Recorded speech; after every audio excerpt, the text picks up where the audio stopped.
So if a guy can really get clear about what he wants, his pursuit, what he's looking for, what he's on, that's a really powerful thing.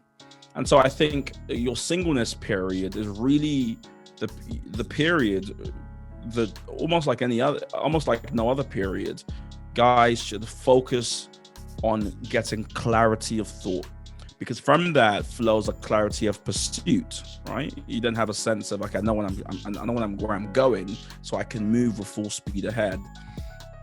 And there's a number of ways to kind of ascertain what that is, spiritual means, community, mentors, disciplers and stuff like that, fathers.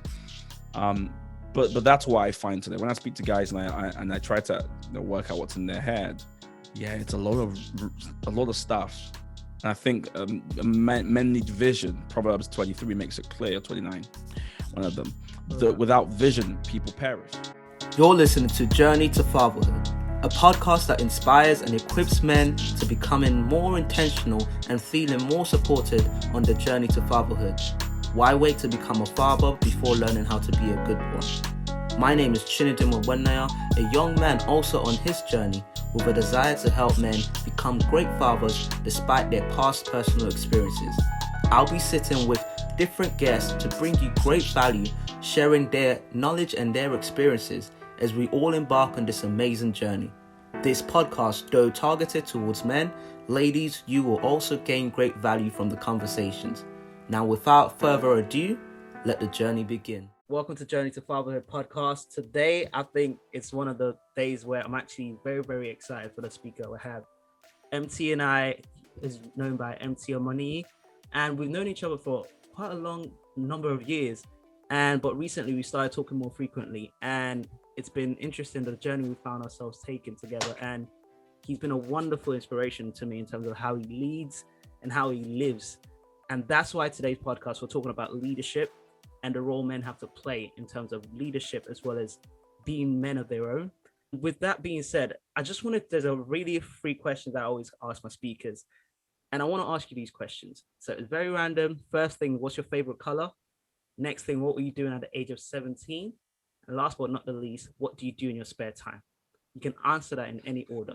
I know it's very right, random, but it'll make sense. Yeah, they are random, but they're cool, man. They're cool. Lovely to be on this podcast, man. It's always a pleasure to just join people on their platforms. So hello to all your listeners, and I'm sure that I'm sure they will welcome me. Favorite color, probably yellow. So when I was growing up, I was in Yellow House in Nigeria. So I say yellow is like my favorite color to look at.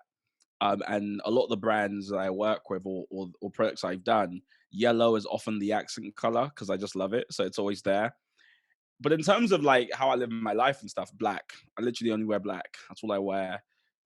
Sad. I mean, you're wearing yellow now, but that's what I was about to say. I was thinking, okay, it wasn't planned, guys. Yeah. I'm a black guy. Well, I'm a black guy, but I'm also a guy who likes black. What was the second question? What I was doing when I was 17, I do not remember, if I'm honest with you. 17 would be what, year 12, year 13? Yeah, mid-year, between year 12 and year 13. Yeah. So I've been in year 12 and year 13. And I guess at that time I was a member of youth parliament in year 12. So I was representing the Greenwich Borough in this kind of parliament thing. That's when you had your mini afro, in right? year come again? That's when you had your mini afro, right? Yeah, I had an afro. Yeah. No need to bring that up. I'm joking. I'm happy to talk about that. And yeah, that's what I was doing. I think year 13, I started working for. So I was a UK young ambassador to the European Union. Yeah. I think at 18, something like that. Yeah. So that's what I was doing. Just chilling. Okay. And what I like to do in my spare time, nothing out of the ordinary. Like watching Netflix, going for walks. I read in, nothing crazy. I have no kind of crazy pastimes. That's it. No, but definitely, guys, if you follow MT, you on this Instagram, you see his morning wakes. He's always starting with sweating, and one day is it push-ups or running? Which one is it? It's always a mixture, isn't it? It's just important to I think it's really important to break a sweat in the morning. It's I just find it before I start a week, my week's always a bit random. I don't have like one job, so there's not one thing I do. There's just so many random things. So I just find, yeah, like I need a workout in the morning, man, just to kind of get your mind right, get you focused. Again, nothing out of the ordinary. I think most people can probably appreciate that. That it's just nice to kind of have something to hone your focus at the beginning of the week. So that's Uh, me. That's what I do. I like that. And going off of that, in terms of focus and honing your focus, we've talked back and forth in terms of time management. And guys, Yeah, make sure you go to empty your money on his Instagram, and I'm gonna put in the subs and comments. But one thing, you have your weekly blogs every week. You have those blogs yeah. and newsletters go out. And I think I talked to you about the morning routine in Yeah. terms of waking up early. So I don't want to be the one to say it. So give us a rough idea, give the listeners what time you wake up and what your day Um, should look like. so I only wake up a few hours probably earlier than kind of the average wake up time. The average wake up time in the UK is something like 6:30. That's where most people wake up. Yeah. Because they've got to get ready, get to work, so on and so forth. So I'm up at 4:30, and that just gives me a bit more time, right, in the day to get stuff done. So I'm up at 4:30, and just so we're clear, the reason I started doing it initially was because I would watch these videos by all these entrepreneurs that are like, I wake up at 4:30, 3:30. So I thought, okay, I want to be successful. That sounds like so I remember waking up, and I think I said it in the newsletter you're talking about. I woke up, but I didn't have anything to do. So I was up at 4:30 and I was just looking around like, what's the point? Yeah, I read that. Yeah. Whereas now, if I'm honest with you, Janae, like there's too much on. Like I have to wake up at 4:30 because it means before 9, where lots of inbound emails start coming in, people start messaging. I've had like well, 4 hours and 30 minutes of work, or at least 4 hours of, I've gymmed, I've organized my day, I've had some time to be mindful and to be present. I'm spinning quite a few plates right now, so I just find I have to have that quiet time before the day starts. Otherwise, it gets messy, man. Because the thing is, what's hardest for me, I think, right now is context switching. So I can be working on like the news network that I look after, and I'm reading articles, I'm organizing stuff, and then I switch, and then I'm like maybe I'm like speaking to a potential high net worth funder for our God given mission, another charity I look after, and then I have to context switch again to work on my personal projects, and context switch to start designing websites, and so that takes a lot mentally to context switch, and so for me that little period in the start of the day just kind of gives me all the necessary mindfulness I need to be able to do that kind of successfully without burning out. And I like the way you paired that in, because the reason why I brought that up is because we had a conversation early last week or 2 weeks ago, where I was talking to you about, Yeah, with a podcast, we focus on helping. The question that started the podcast last year is, why wait to become a father before learning how to be a good father? And the reason mm, why this question was in my mind, because I found that a lot of men, unfortunately, we see many families where the men haven't really quite figured out themselves or even figured out what it means to be a father, let alone a husband, and it tends to crumble mm, or not go right. And one of the questions, I don't mind sharing it here, one of the questions I was asking in terms of how you're able to stay so driven, so effective, and so productive whilst managing things and still maintaining life and all these other things.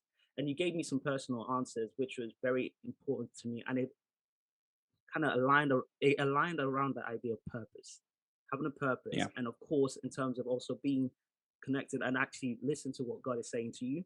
And for me, those are the very foundations.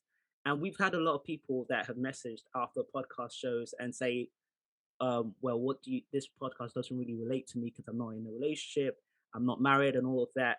And the question I talk to them about is that the idea is building yourself continuously. You don't start building yourself when you're in a relationship or when you're married. yeah. And with that, I wanted to turn that around. And the question I wanted to face to you is that, how do you advise? Because what we found that commitment is is a big factor in terms of any person's growth. And whilst maybe not everyone's cut out to do what you're doing, in terms of not everyone has the same drive to do what you're doing, but you have a reason and something that pushes you. And with that Yeah. also comes along with waking up early and doing all the things that you need to do. In terms of switching mentally, how are you able to, I know there's no one way of doing it, but for those that are listening right now that are saying to themselves, well, maybe the reason why I'm feeling like I need to be in a relationship or need to be doing this and be married or whatnot, maybe because I don't have a lot doing. How do you answer that or help them kind of realize that? Because I think a lot of it is, Yeah. I think a lot of times idleness leads to, I'm being serious. So, Sorry, are you suggesting like folks get married because they have nothing to do? see, no, now, let me read it back. I'm saying the conversations I've had. Remember, I said a lot of the Okay. conversations I've had where So it's people your are like, friends. That's that. people I know, people I know, people I know. So with that being said, I think, um, yeah. What do you say to that? that's funny. I hope that isn't the case. You're probably right because the divorce rates in the UK is now, I think it's 52% now, and it skyrocketed during lockdown because a lot of people just realized that, you know what, we're not for each other, quote unquote, and it's because for me, and I learned this from my parents because I'm not married. You know, my mums are often say like purpose really outlasts that temporary transient feeling you have for your spouse, which is obviously temporary. Not to say that it will disappear forever, but it comes and goes. It's spasmodic in nature. You know, there's times where you love people and then you can't stand them, right? And so if you have kind of a meta arc of your relationship, which is the purpose of it, that sometimes can sustain all the, problems and rocky bits and bobs you have. I do want to challenge something actually that was Mm, said just not too long ago, as it pertains to fatherhood. yeah. If you look at fatherhood solely through the prism of being a biological dad, you're stripping fatherhood in a way that the Bible doesn't do so. um that's just not how fatherhood is depicted in scriptures. It's not just about being a biological dad. That would be a very reductive way to look at the role. Not only do you have adopted fathers, Mm, but the whole idea of mentorship or discipleship in the Bible is all about people taking responsibility. You yeah, know, by virtue of living, God gives us all a hand, doesn't He? He gives us like a game of blackjack. He gives us all a hand, absolutely. and you can spend your whole life going, I'm just going to deal with the hand He's given me, or you can live your life. You can live a much bigger life where you take on other people's stuff, right?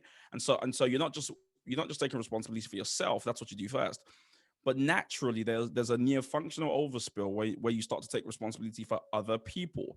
And you look in the Bible, Jethro fathered Moses, even though they weren't biological fathers. Yeah, Moses did the same thing for Joshua. Joshua did the same thing for the early leaders in Israel before they crossed into Promised Land. You go into the New Testament, you see Jesus playing a fatherly role to his disciples, who later on become apostles, and then play fatherly roles to, you look at Paul and Timothy. You look at him and Titus. I mean, there's so many different people right. that you see in the Bible. This kind of pathology of people taking ownership of other people, discipling them, helping them learn, different things. Paul says to the early church leaders, imitate me as I imitate Christ. Putting himself in a kind of fatherly role there too. So, people are like, I'm going to have my own son. Well, hold on a minute. What about the younger guys around you or folks in your community? Like, where's your fatherly heart towards their development? I just think if we do that, then we branch out the term father, and we don't make it simply about getting married, having kids, and then having a son or daughter. It's like, no, it's bigger than that. It's taking responsibility for the world around you and ensuring you do something about, quite frankly, the malevolence and destruction that right now, grips the world around us. See, I completely agree with that. And for me, what I found is that that approach is it's a fulfilling approach to have, because I think a lot of people fantasize the idea of being fathers. Oh, my kid, I'm gonna go play football. Gonna take him football. He's gonna go play for Chelsea. Definitely Chelsea, not the team. But he's gonna play for Chelsea. Gonna play for this basketball team. Or those ideas of father son ideas, and that's amazing and that's good and all of that. And the reason why I'm really happy you brought that up was that when I was working in secondary school, I was working Mm. when I was working in the education sector, mentoring some of the young kids mentoring some of the young boys that I mentor. I still talk to them now. There is that sense of, wow, this is someone I'm actually helping someone, not just for the whole idea of it's doing me good, but you can see the growth in them and it's causing you to grow. because there's that level of accountability. And in terms of leadership, for me, it's amazing to see how when you don't need to be a quote unquote leader to actually help guide people in the right direction. And then I brings the question, okay, now we can talk about friends and people's circles. Yeah. So for those listening right now, a lot of the questions we've had, a lot of the areas that we touched upon in previous episodes, where it's men don't feel a lot of guys don't feel comfortable talking about how they feel to other guys. Yeah. So they feel the need that to express that or to really talk about their feelings, they need to be in a relationship. That's really where I was coming from there. Because Mm. I've had some people say, I can't really talk to you guys about, there's some things I can talk to you about, but I can't talk to you guys about it. But they'd rather be more vulnerable to the other gender because they feel like, yeah, this is the right context. But in terms of friendship and leadership, how do you really tackle that to get them to realize you can still be open to your friends? Yeah, that's a good question. I mean, I'm not going to pontificate about how I help other people because I think it's really a question I need to tackle.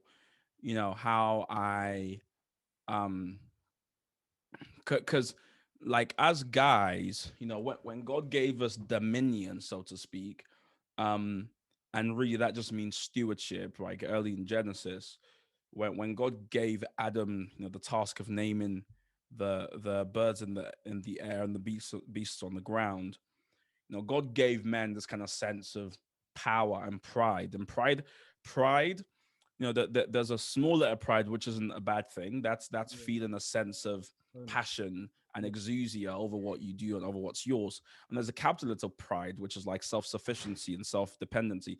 If you spell pride, it's pride. It's I in the middle, right? So when we are the center of our own lives and we're kind of always inward looking, that's a problem. So I think really folks just confuse those two prides, right? And there was a sense in which as guys we can have that kind of self-dependency thing of I don't need anybody, I'll do it by myself, I'll be okay. Mm. And of course I think I don't know how Christian you want me to get, but I think really it's a ploy by the devil. He is really you know to yeah. to get us isolated, because when we're alone we're just more vulnerable, Absolutely. right? So when we withdraw from community, we're just vulnerable. And when it comes to what we're feeling, what we're going through, the best way, and it's the reason why I think God speaks so often about community and koinonia and being together, and he describes the church as a community, the called out ones is what ecclesia means. You know, people just I just need to realize, and people equally just need to realize that you're just stronger together. I love the depiction given in First Corinthians 13 or 12, even when we learn about the body. And God says there's lots of different members of the body, but the body comes together, and each one supports one, as it were. I think people just need to think about that a bit more. And if they do that, I think then they may start to see the importance of kind of getting deep. I always find that with friendship as well, especially male friendships, it always takes one person to kind of set the tone and say like, yo guys, we're talking about this stuff now, or we need to talk about this, or we need to, Yeah. it takes someone has to take initiative, I find. Absolutely. Because there are a lot of guys whose conversations are very shallow. And I say all the time, guys like speaking side by side, looking out into the air. They don't like looking at each other and speaking face to face. Oh, And wow. so we need to have more conversations where guys don't speak, next to each other, but they look at each other and speak directly to each other. And it can be intimidating. It can feel, uncomfortable. But people just need to realize that the discomfort is a small price to pay if it means what you get at the end is genuine, authentic, brotherhood, right? The kind of brotherhood where you fall, six people catch you. The kind of Mm. brotherhood where you can make your mistakes in private with your friends who love you, rather than publicly on Twitter or something. We need more relationships like that. And I guess it just starts with someone taking initiative and saying, I'm going to break the cycle of the shallowness in this kind of friendship group. We're going to get deeper. We're going to get open. We're going to get transparent. I'm going to start first. I'm going to get transparent first. And by doing that, I'm going to start a chain of transparency in my friends. I like that. I just had a look, and it's First Corinthians 12 verse 12. But I definitely Yeah. recommend you guys read the whole book, the whole chapter. First The whole Corinthians. of Corinthians is great. Whole Corinthians is so instructional. And it's amazing where the way I like the fact that you talked about the brotherhood, and you also earlier on you talked about the Adam with his purpose. And I think a lot of times what I personally experienced, and I've told you about this, sometimes I find myself I want to do so much, and I think this is where the pride, the latter pride you were talking about, where trying to be self-sufficient. I want to do so much, but sometimes I feel like, no, I need to be settled before I start doing it because I need a helpmate or whatnot. But I really like what the conversation we had last week because it strengthened me and it encouraged me. And for those that are listening now, to get more context to that message he sent to me was private for me. But I definitely want you to go to OGGM. I thought you were gonna say I'm gonna upload it tomorrow. I was gonna be like, whoa, slow down, Buster. Nah, it's a word for me. But definitely go to OGGM. It's our God-given mission on YouTube. Check the On the Table, and you see the podcast episode they talked about in terms of singleness. And for the guys listening, as well as I know we have a lot of female listeners as well. Oh, is that you? Go on, mate. To my ladies out there, I know you. Another lady. I love it. We're all friends at the end, but definitely. No, honestly, MT, I'll be honest with you, and shout out to all the speakers, all the guests that were on the podcast that episode. I've listened to that 3 times now. Oh my gosh, that's so good. I'm gonna share this. So is this gonna go? This is gonna go out online, is it? Yeah, it's gonna go out online. When it goes out, let me know because I'll share it because I think they'll be very happy because a lot of folks work hard behind the scenes, with that thing. So I will share it with them. I'm sure they would love to hear this. But I love that, man. I'll definitely message them privately as well. I think for me, I was listening to it because, when I guess the thing about it is for me, we're called to be leaders in our ways of life. And sometimes I often take that as in leading where it's like, okay, just do everything right now and then tell them how you did it. Yeah. As opposed to open up to people where this was one of the reasons why I started this podcast, because I felt a lot of men were struggling with trying to understand, okay, what does manhood mean? What should I be doing now at this stage of my life whilst I'm aspiring to be a father? And I found myself a lot of times where I have so many ideas. I have so many things I want to do. However, because I think about so much, I then feel it gets to me because I'm like, wow, I can't do this enough. And it's times like that I really have to dig deep in the word, in God's word, read the Bible, because sometimes, we read the Bible as a devotional, you can have that, but it's a constant, it's said by you renewing of your mind. It's a constant renewal. I ain't trying to preach here, but this is what I'm saying. Come on. I know people are about to preach. We're gonna start moving their hands like this. Something's about to unleash something. Go on, brother. But honestly, right on. Come on. Right on, brother. But it's so important because that whole self-sufficient thing drives people crazy.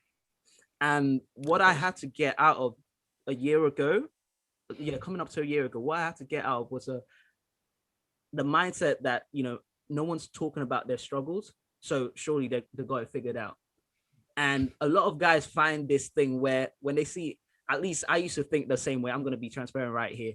A year ago, a bit 2 years ago, where I would always, the group I had, it seemed like everyone was okay.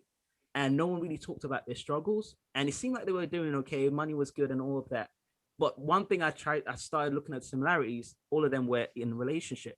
So I then decided, okay, surely because they have someone they can talk to when they're feeling down, surely I need to get some. And I think a lot of people get into that mindset where they feel that the only person you can open up to or talk about your tough days, the idea you watching movies, I had a tough day, babe, this is what happened and all of that. But it's making it okay for guys to talk about it. I have a group of friends and still trying, I pray for them, and we're still trying to break through in terms of getting them more constantly open to talking about these things and actually getting the help they need. Because there's 2 ways. People can talk about it to the wrong people or not talk about it at all. And it can be really adverse in terms of the effects. But it's amazing to see that there are people that still understand the power in brotherhood, as you said. And it's something, listen, bro, I love you, man. I love the way you've been able to. MT is the guy, man. And I know you'd probably be blushing now if you had that allowed you. You're very kind.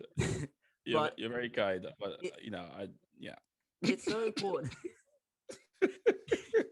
Honestly, like I'll tell you this even off camera, but it's so important to have that brotherhood, because I think that way you don't seek validation elsewhere, but Yeah, you understand what you're going through, how you're going through. You feel comfortable with people around you to deal with that. So, with that being said, we talked about leadership, we talked about brotherhood, we talked about purpose. How, if you had to kind of summarize this in one way, what would be your advice to the male listeners right now that are in that phase of singleness or even in relationships that's trying to figure it out? superb. The man them. Right. What would I say to guys? Gosh, one thing. I guess probably what I've been thinking about more. What I've been thinking about more recently is I think uh, probably the most powerful thing I think these days, especially in the kind of information age we live in, is clarity of thought. Yeah, Having a real clarity of thought, knowing what you want and what you need to do, and having a clear sense of here's what I need to be. That's a powerful thing for a man to kind of have, because in today's age we all have like six different things we kind of want to do, and we yeah, have a foggy idea about this, and this thing exists in this nebulous space, and we have some things written down on paper about this thing, and it's all a bit like meh. So if a guy can really get clear about what he wants, his pursuit, what he's looking for, what he's on, that's a really powerful thing. And so I think your singleness period is really the the period that almost like no other period, guys should focus on getting clarity of thought, because from that flows a clarity of pursuit. Right? You then have a sense of, okay, I know when I know where I'm going, so I can move with full speed ahead. And there's a number of ways to kind of ascertain what that is. Spiritual means, community, mentors, disciplers and stuff like that, fathers. Um, but that's what I find today when I speak to guys, and I try to work out what's in their head. Yeah, it's a lot of stuff. And I think men need vision. Proverbs 23 makes it clear. 29, one of them. Without vision, people perish. But happy is he who keepeth the law. It's very important to have a sense of here's where I'm going, and that clarity is something I hope every brother listening to goes on a journey to find.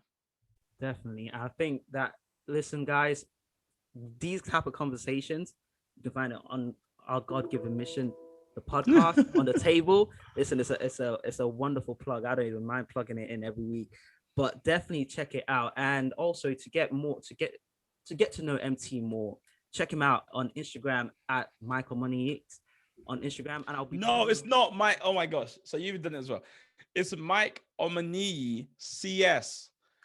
People call me Mike Economics, which is not my name. People call me Mike Omoniyi. I'm like, no, guys, it's CS. What can I just changed my name because it's happened so many times now that I just can't do it anymore. The CS stands for common sense. The Common Sense, which is the network that you run. No, no, no. You know what? I'm joking. I'm It's guessing you okay, had these ones a lot. bro. Especially this week because I've been meeting people like, "Oh, are you Mike Omoniyi?" I'm like, no, No, I know your surname. I was simply saying the Instagram handle. I know. To be fair, this is not directed at you. Yeah. This is me having enough of people calling me Mike Economics and variations of that. But bro, it's been a pleasure, man. Like, sorry, it's ending this way. I'm honored to be here, and I hope we can talk again and longer next time. Definitely. But thank you so much, and we'll definitely be catching up. Like I said, I'm gonna put all the descriptions in the comment section. Make sure you get in touch with MT, get to know him because he's a great lad. Look at his teeth. My teeth ain't like that. Glory to God. Thanks for having me, bro. Absolutely, man. Have a blessed day, man.